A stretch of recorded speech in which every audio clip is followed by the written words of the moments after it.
warahmatullahi wabarakatuh. Waalaikumsalam warahmatullahi wabarakatuh. Apa kabar anak-anak? Alhamdulillah baik, Bu. Alhamdulillah ya. Semoga kita selalu diberikan kesehatan oleh Allah Subhanahu wa taala. Amin. Baik, sebelum kita mulai pembelajaran kita hari ini, ada baiknya kita berdoa terlebih dahulu ya. Silakan dipimpin oleh imam. Semua siap? Berdoa mulai.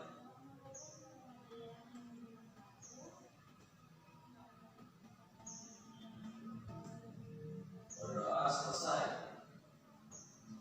Baik, Ibu absen terlebih dahulu ya. Imam Prasetyo, Hadir, Bu. Fitri Susanti, Lucy Handayani. Tidak hadir, Bu. Dan tidak, kenapa dia tidak hadir? Sakit, Bu. Sakit ya. Salvina Fikarani. Tidak juga ya. Baik, sebelum memulai pembelajaran, kita ada yang masih ingat nggak sih apa yang udah kita pelajari sebelumnya? Lupa, Bu.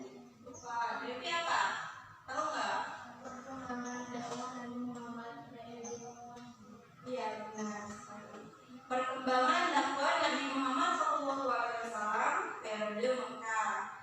Nah, dakwah Nabi Muhammad SAW di Mekah itu berapa tahun? 13 ya, kurang lebih 13 tahun, di mana mayoritas penduduk kota Mekah tersebut masih menganut kemusyrikan. Dakwah Rasulullah itu mendapatkan gangguan dari kaum Quraisy, di mana kaum Quraisy itu menyiksa, mengganggu, mengacak, bahkan membunuh Rasulullah dan mengusir Rasulullah dari kampung halamannya sendiri, sehingga Rasulullah itu memutuskan untuk berhijrah. Nah, hijrahnya itu kemana? Ke Madinah. Ya, ke kota Madinah. Nah, pada pertemuan kita hari ini, Ibu akan menjelaskan tentang perkembangan dakwah Nabi Muhammad SAW di kota Madinah. Nah, di sini kita akan membahas mengenai yang pertama, faktor-faktor hijrahnya Rasulullah SAW ke kota Madinah. Yang kedua, substansi dan dakwah Rasulullah SAW di Madinah. Yang ketiga, kebijakan pemerintahan pada masa Rasulullah periode Islam di Madinah.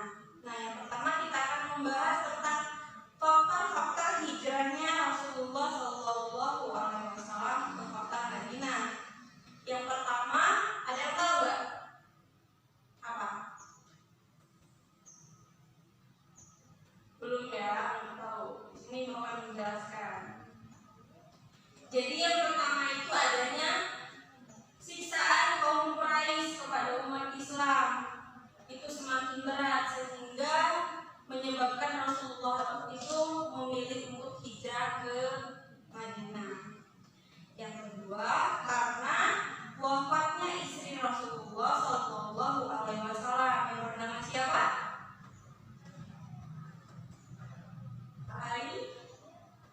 Aisyah. Kemudian juga wafatnya paman Rasulullah yang bernama siapa? Abu Talib, yang mana semasa hidupnya itu sebagai pelindung Rasulullah SAW dari berbagai ancaman kaum Quraisy. Yang ketiga, karena adanya baiat dari umat Islam. Hal tersebut yang membuat Rasulullah memilih kota Madinah untuk tempat berhijrah dan berdakwah.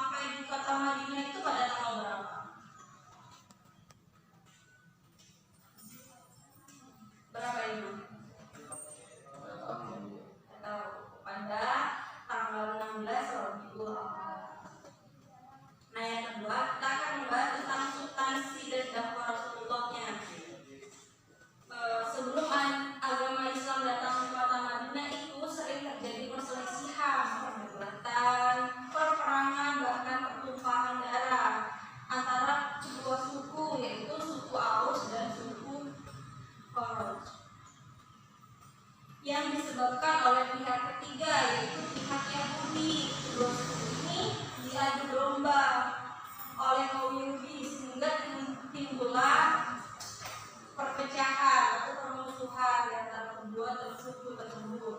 Nah, kemudian Rasulullah datang dengan membawa ajaran agama Islam.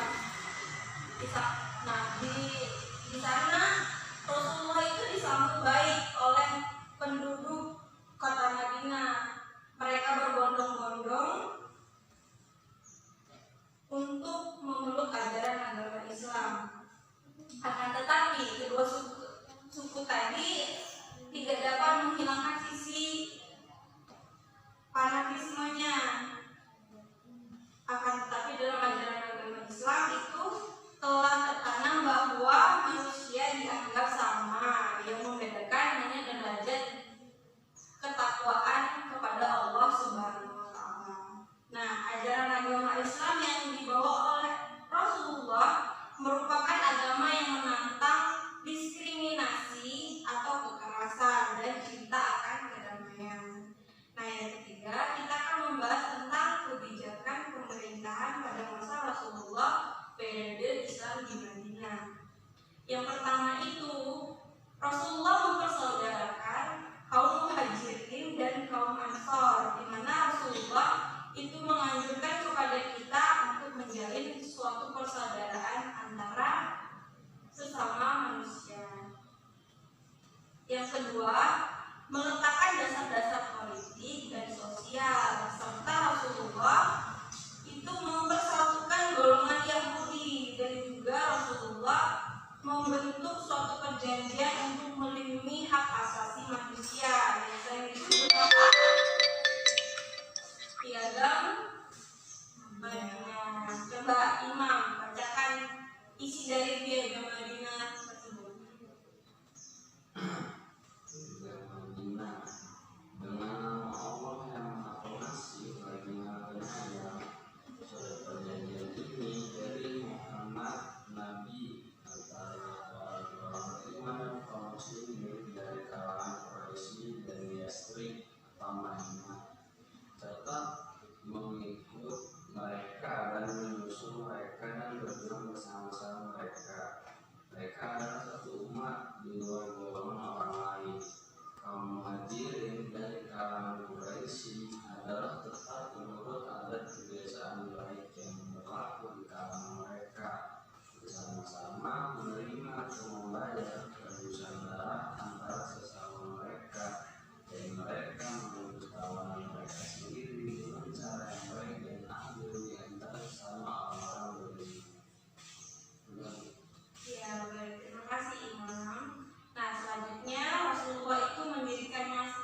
menulis dan membaca. Kenapa Imam?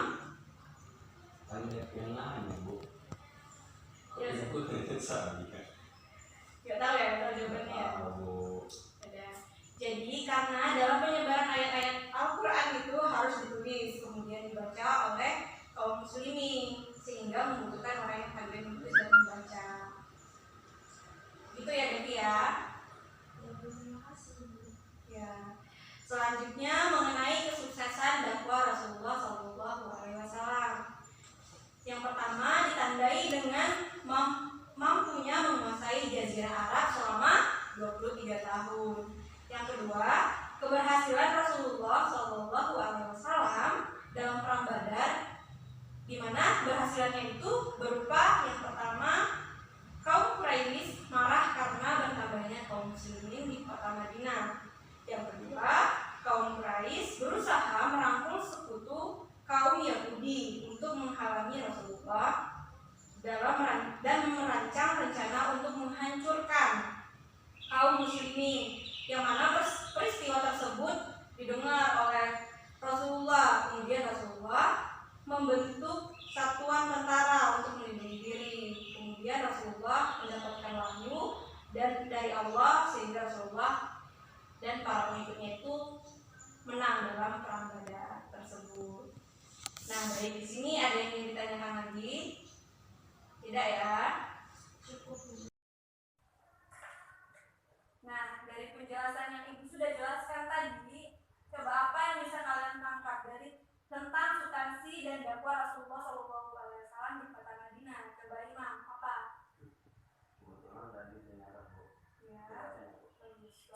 Jadi sebelum agama Islam datang ke kota Madinah itu sering terjadi perselisihan, perdebatan, peperangan, bahkan pertumpahan darah antara tiga suku, itu suku Aus dan suku Khazraj. Nah, sebabkan oleh ketiga yaitu pihak Yahudi. Nah, suku ini diadu domba oleh kaum Yahudi, sehingga timbul kebencian dan permusuhan di antara kedua suku tersebut.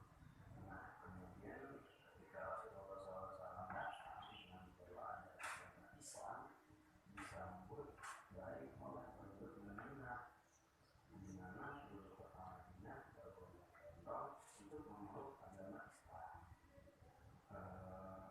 Akan tetapi kedua suku tersebut tidak dapat menghilangkan sisi fanatisme kesukuannya. Akan tetapi dalam agama Islam itu telah tertanam bahwa manusia itu dianggap sama, yang membedakan dari manusia hanyalah ketakwaan pada Allah Subhanahu wa Ta'ala. Nah, ajaran agama Islam yang dibawa oleh Rasulullah SAW merupakan agama yang menentang diskriminasi atau kekerasan dan cinta akan kedamaian. Ya, bagus sekali Imam. Berarti udah paham ya Imam ya. Nah, baik, di sini ada yang ingin ditanyakan lagi? Tidak ya? Sudah paham, alhamdulillah. Kalau tidak, Ibu akan memberikan kalian tugas. Tugasnya itu mencari materi mengenai tentang hubungan Ansor dan kaum Muhajirin. Tugasnya dikumpul pada pertemuan berikutnya. Nah, di sini Ibu akan menyimpulkan pembelajaran